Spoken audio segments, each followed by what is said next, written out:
Bonjour à tous, citoyens du monde.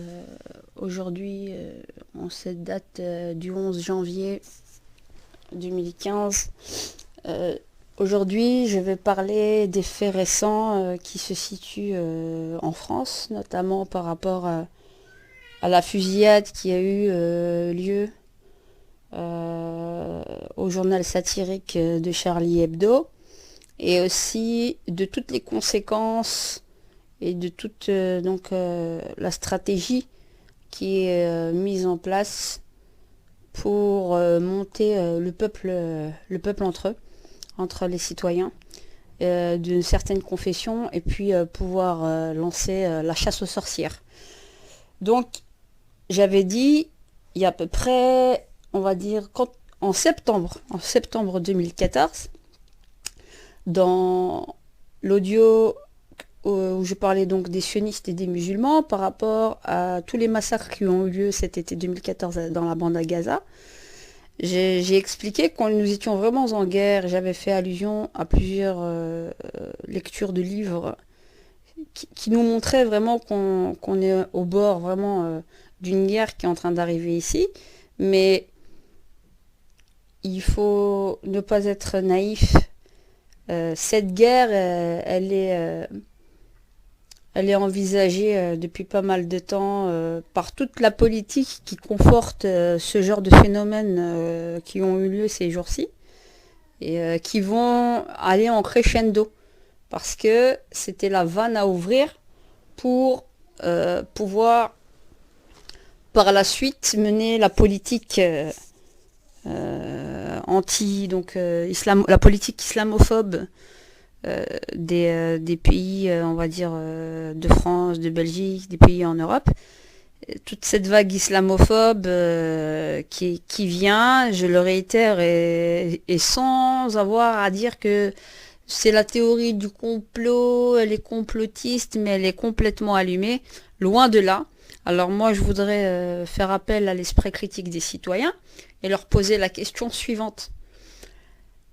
On vous apprend dans la vie à vous projeter quand vous avez un projet. D'accord ?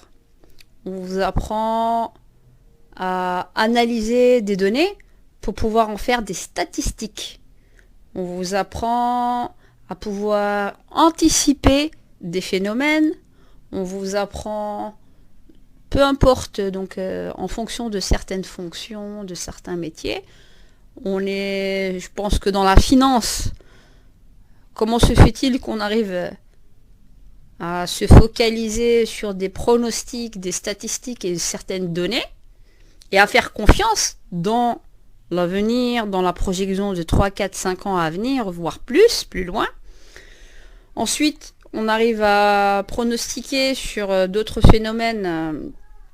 On nous apprend en psychologie aussi, par exemple, qu'il y a toujours donc cause-conséquence. Il y a des stimuli qu'on fait. Il y a même des tests que l'on fait sur des animaux où on vous apprend à comment obtenir une réaction à un stimuli bien précis. Alors moi, je pose la question à tous les citoyens de France, de Belgique, enfin voilà, parce que c'est un peu dans ces zones que c'est en train de se passer, mais il y aura de l'extension. Si on n'étouffe pas vite le phénomène pour enlever l'amalgame, parce que on a soufflé sur le feu et c'est fait exprès. Et ça coordonne et ça très très bien avec la politique extérieure internationale actuellement et les théories idéologiques qu'on essaye de mettre en place, avec notamment les livres puants d'Éric Zemmour, ou bien encore récemment d'un professeur d'université, j'en ai oublié le nom, mais ça me donne même pas envie de l'apprendre par cœur, ce nom-là. Et comme par hasard, ça coordonne juste pour conforter ces formes de théorie.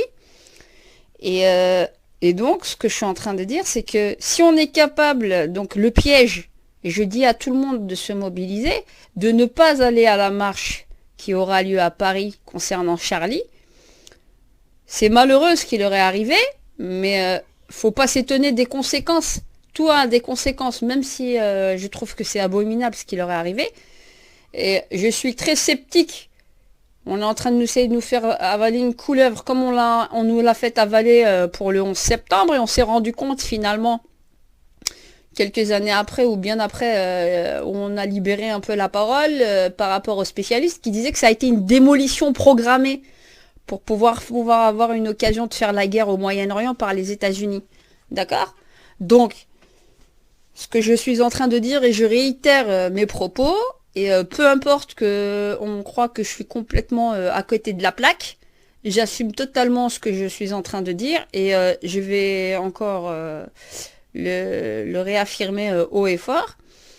C'est une chasse aux sorcières contre les musulmans organisée, et je suis prête à parier que ça a à voir avec les services de la LICRA qui sont très très protégés par comment dire, le gouvernement français, dont ils ont des bâtiments et des immeubles hautement surveillés. Et c'est pas normal que dans un Paris 19e, je sais pas si c'était au 19e, mais en plein Paris, hein, en pleine journée, qu'il n'y ait pas autant de monde, premièrement. Deuxièmement, il n'y a pas plus sécurisé que les rues de Paris, et non, sans compter tous les bouchons qu'il y a à Paris. Hein, je suis née en France, je suis de là-bas, je sais très bien ce qui se passe, je suis de Paris et de la région parisienne. J'habite ici maintenant en Belgique depuis à peu près 15-16 ans.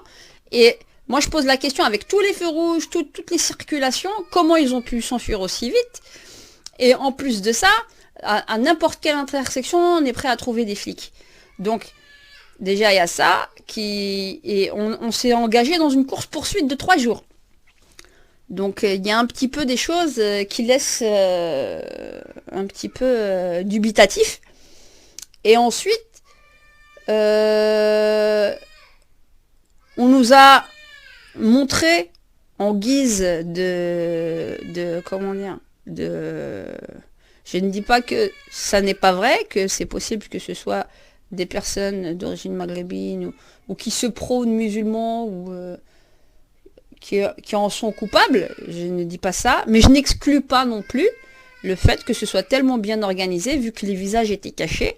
On nous a montré que l'aspect extérieur, on nous a montré en images des photos de carte d'identité et des photos. On ne nous a pas montré directement l'attaque et les coups de part et d'autre qui ont été menés. Et le dévoilement des visages et lors de leur sortie de l'imprimerie. Tout ça c'est bien beau, mais ça laisse bien sceptique. Et concernant la marche, les plus grands criminels de guerre profitent de cet instant pour faire une marche, pour dire je suis Charlie, mais qui sous-tend, sous prétexte de liberté d'expression, qui sous-tend en réalité le droit à l'islamophobie. Donc, comment ce Charlie Hebdo peut se permettre de virer Ciné, qui lui avait fait des caricatures sur les juifs et qui s'est fait virer directement? Et donc voilà, moi c'est des questions que je me pose. Et en fait, ce qui se tend par là, c'est qu'en disant je suis Charlie, et je dis aux musulmans qui font cette manif en mettant les t-shirts je suis Charlie, on se fout de votre gueule. On se fout de votre gueule et vous avez choisi de vous coucher. Qu'en est-il des Palestiniens? Qu'en est-il des Syriens? Qu'en est-il des Irakiens? Qu'en est-il? Est-ce que ces mêmes chefs d'État, ainsi que la population, est prête à se mobiliser, à aller jusqu'à Jérusalem et à faire une marche? Voilà. Il y a beaucoup de choses. Il n'y a pas besoin de s'excuser quand on ne se sent pas concerné. Les Juifs ne sont pas descendus dans les rues pour incriminer les crimes de guerre sionistes de l'État d'Israël contre les Palestiniens. Il n'y a eu qu'une minorité de Juifs qui ont protesté. Il n'y en a pas eu une majorité. Et par définition, on essaie de nous faire comprendre que qui ne dit mot consent, ou bien qu'ils ne se sentent pas concernés. Donc je fais un appel à tous les musulmans, ne vous excusez pas et arrêtez de rentrer dans la justification. Tout comme les prêtres pédophiles n'ont pas eu à recourir de l'excuse des chrétiens et des citoyens, on va dire, de souche chrétienne, on va dire ça comme ça, même s'ils ne suivent pas totalement la religion.